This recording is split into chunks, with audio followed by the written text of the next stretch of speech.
नेपाली सशस्त्र प्रहरीको खरो धम्कीपछि 10 गजा क्षेत्रबाट हटायो भारतीय एसएसबीको सुरक्षा पोस्ट। एक्सनमा उत्रियो नेपाल। 10 गजामा भारतीय सेनाको चौकी भत्काउन नेपाल भयो सफल। भारतले देशका सीमाहरू अतिक्रमण गरिरहेको अवस्था बीच प्रधान सेनापति र सुरक्षा सचिव बीच भेटघाट। भारत हल्लियो। अवैध मुद्रासहित विमानस्थलबाट भारतीय नागरिक पक्राउ।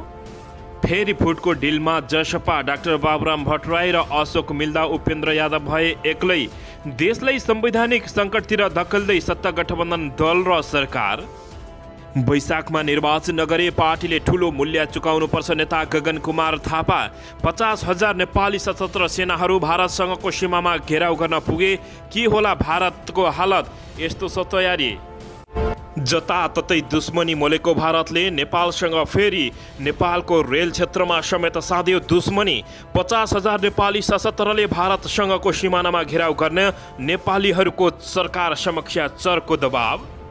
नेपालको कालापानी 10 गजा तराईका भूभाग, चीनको लद्दाख, पाकिस्तानको कश्मीरमा आँखा गाडेको र हजारौं वर्ष अङ्ग्रेजको गुलाम बनेको भारतीय प्रधानमन्त्री नरेन्द्र मोदीले भने विश्वभर रहेको भारतको राम्रो छविलाई बिगार्ने प्रयास नेपालले गर्यो। सबै देशले उडाए खिल्ली। मधेसी नेता उपेन्द्र यादवको एकलौटी अधिकार कटौती गर्न जसपामा चर्को दबाव। भ्रष्टाचार गर्ने अर्को प्रपञ्च रच्दै सरकार। नेपाल र भारत बीच कडा टक्कर हुँदै र नेपाली सशस्त्र प्रहरीको खरो धम्कीपछि 10 गजा क्षेत्रबाट हट्यो भारतीय एसएसबीको सुरक्षा पोस्ट। नेपाल उत्रियो एक्सनमा। 10 गजामा भारतीय सेनाको चौकी भत्काउन नेपाल सफल भएपछि जताततै खुसियाली। अब हेर्नुहोस् पुरा समाचार।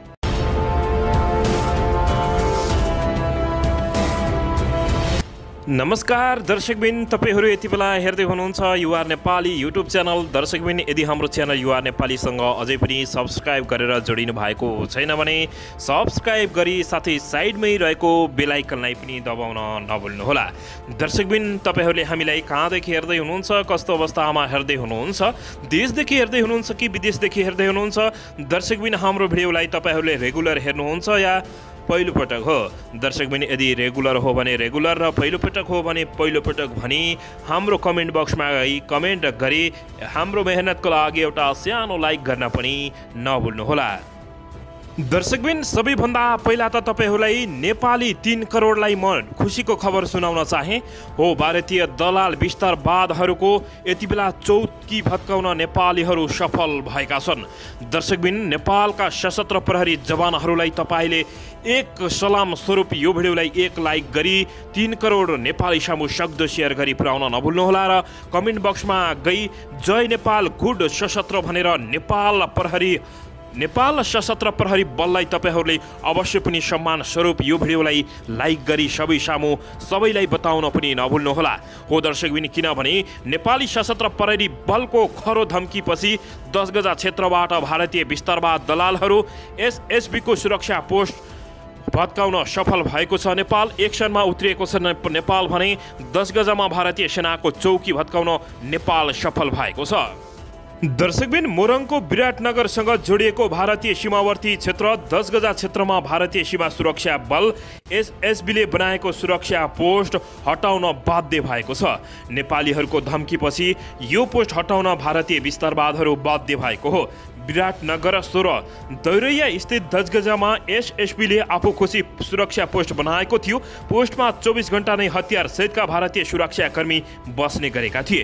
तर नेपालको तर्फबाट पनि खरा रूपले जवाब फर्काएपछि यति बेला भारतीय विस्तारवादहरू पछि हट्न बाध्य भएको छ। हो दर्शकबिन, नेपालको सशस्त्र प्रहरी बल नेपालको चेतावनीपछि 15 दिन अघि निर्माण गरिएको पोस्ट 10 गजाबाट एसएसबीले भारतीय भूमितर्फ लगिसकेको मोरङका प्रमुख जिल्ला अधिकारी सिडिओ काशीराज दाहालले जानकारी दिएका छन्। 2 देशीय सिमानामा कुनै पनि संरचना बनाउन र गतिविधि गर्न नपाइने अन्तर्राष्ट्रिय कानुन भए पनि त्यसलाई लत्याउँदै एसएसबीले सुरक्षा पोस्ट बनाएको थियो। तर दर्शकबिन, 15 दिनमै नेपालसँग भारत हारेको छ। हो दर्शकबिन, 10 गजाको दुवैतर्फ 9.1 मिटर खाली राख्नुपर्ने प्रावधान छ। नेपाली पक्षको चेतावनीपछि एसएसबीले पोस्ट 10 मिटर जति पर सारेको सशस्त्र प्रहरी बल 3 नम्बर गण टंकी विराटनगरका एसपी राजकुमार लामिछानेले जानकारी दिनुभएको छ। मोरङको 63.2 किलोमिटर क्षेत्र सीमा क्षेत्रमा भारतसँग जोडिएको छ। 1 नम्बर प्रदेशमा सुनसरीदेखि झापासम्म भारतको बिहार राज्य अन्तर्गत सुपौल, अरेरिया र किशनगञ्ज जिल्लाले छुने गरेको छ।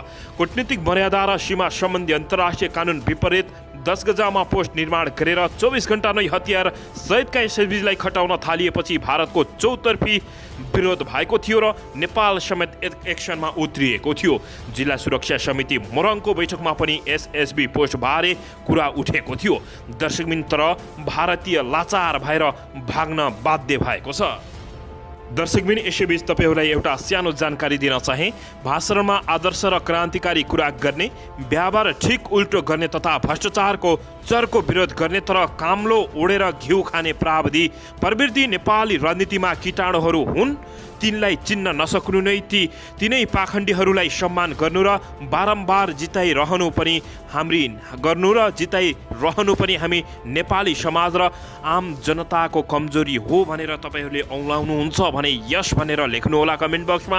दर्शकबिन राइट टु रिजेक्ट गर्न पनि नेपाली नेताहरूलाई हामी जनताले नै जान्नुपर्छ दर्शकबिन, किनभने भारतीयले बारम्बार ज्यादती गर्दा समेत नेपालका नेता बनाउँदा यति बेला दर्शकबिन मुख दर्शक भएर बचिरहेका छन्।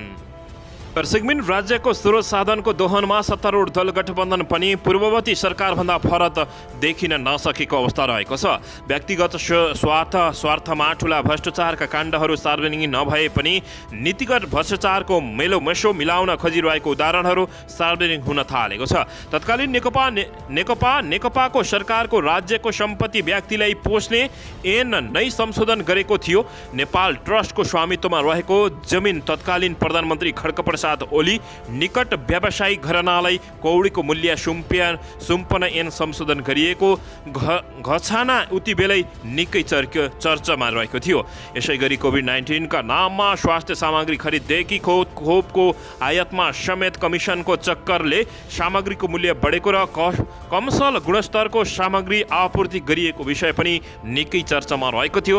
नयाँ सरकार बनेपछि कम्तीमा अघिल्लो सरकारका पालामा भएका भ्रष्टाचार र अनियमितताका विषयमा छानबिन हुने अपेक्षा धेरैले गरेका थिए।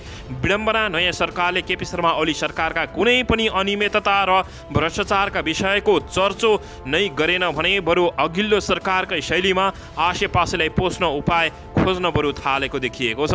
यही क्रममा सरकारले श्रम सहकारी तथा नाममा संस्था गठन गरी 10 करोड रुपियाँसम्मको काम बिना प्रतिस्पर्धा ठेक्का दिने तयारी गरेको समाचार सार्वजनिक यति बेला भएको छ। यसका लागि अर्थमन्त्रीको पहलमा सार्वजनिक खरिद नियमावली संसदको तयारी गरिएको समाचारमा उल्लेख गरिएको छ। अहिले स्थानीय उपभोक्ता समितिहरूले 1 करोड रुपियाँसम्मका निर्माण कार्य बिना प्रतिस्पर्धा अमानतमा गर्दै आउँदै गरेका छन्। उपभोक्ता समितिले गरेको खर्चको हिसाब किताब हेरेपछि वर्षेनी महालेखा परीक्षणको विभागले त्यसको औचित्यमा प्रश्न उठाउँदै आएको छ। हो दर्शकबिन, तर भ्रष्टाचार गर्ने अर्को प्रपञ्च नेपालमा रचिरहेको छ। भारतसँग घुँडा टिकिरहेका छन् र नेता रिझाउन बाँडीचुँडी खान खोज्ने कर्मचारीको मात्र घाँटीमा हाड अड्केका अनेकौं दृष्टान्त नबिर्सन समेत हामीहरूले तपाईहरूलाई आग्रह गरेका छौँ। दर्शकबिन यसैबीच यता भने वैशाखमा निर्वाचन नगरे काङ्ग्रेस पार्टीले ठुलो मूल्य चुकाउनु पर्छ भन्दै नेता गगन कुमार थापाले अभिव्यक्ति दिएका छन्। नेपाली काङ्ग्रेसका महामन्त्री नेता गगन कुमार थापाले स्थानीय तहको निर्वाचन वैशाखमा नगर्ने कुरा अमान्य हुने बताएका हुन्। सत्ता गठबन्धनले वैशाखमा स्थानीय तहको निर्वाचन नगर्ने सङ्केत देखाएपछि महामन्त्री थापाले संविधान अनुसरण गरेर जानुपर्नेमा जोड दिएका छन्। स्थानीय तहको सन्दर्भमा 5 वर्षको अवधि हुने र स्थानीय तहको रिक्तता नहुने हो भन्ने कुरा संविधानमा स्पष्ट छ। उनले भनेका छन्, त्यो नै आजको दिनमा हामीले अनुसरण गर्ने बाटो हुनुपर्छ। कानुनको कुनै छिद्र देखाएर वैशाखको निर्वाचन सार्ने कोसिस गरिए दीर्घकालीनमा ठूलो क्षति हुने उनको भनाइरहेको छ। यसैबीच वैशाखको निर्वाचन सार्ने वा कुनै छिद्र देखाएर हामीले आफ्ना तत्कालीन स्वार्थहरू पूरा गर्ने कोसिस गर्यौं भने दीर्घकालमा ठूलो क्षति पुर्याउन सक्ने महामन्त्री थापाले जिकिर गरेका छन्। काङ्ग्रेस कांग्रेसले यो बेलामा संविधानको मर्म अनुसार स्थानीय चुनाव तत्काल गरिहाल्नुपर्ने उनको भनाइरहेको छ। दर्शकबिन यसको बारेमा तपाईहरूले अवश्य पनि प्रतिक्रिया दिन नभुल्नुहोला। दर्शकबिन प्रधान सेनापति र सुरक्षा सचिव बीच भेटवार्ता भएको छ। हो दर्शकबिन, यति बेला नेपाल भारतको सीमा विवाद चुलिरहेको अवस्थामा प्रधान सेनापति र सुरक्षा सचिव बीच भेटवार्ताले तरङ्ग पैदा गरिदिएको छ। नयाँ रक्षा सचिव किरणराज शर्मालाई नेपाली सेनाले स्वागत गरेको छ। जङ्गी अड्डा स्थित सगरमाथा हलमा आयोजित स्वागत कार्यक्रममा रक्षा सचिव शर्मालाई वर्तमान वस्तुस्थिति, नेपाली सेनाको सङ्गठनात्मक संरचना, जिम्मेवारी, अपरेसन गतिविधि, कल्याणकारी कार्य लगायत नेपाली सेना सम्बन्ध अन्य विविध विषयहरूमा प्रस्तुतिकरण गरिएको हो।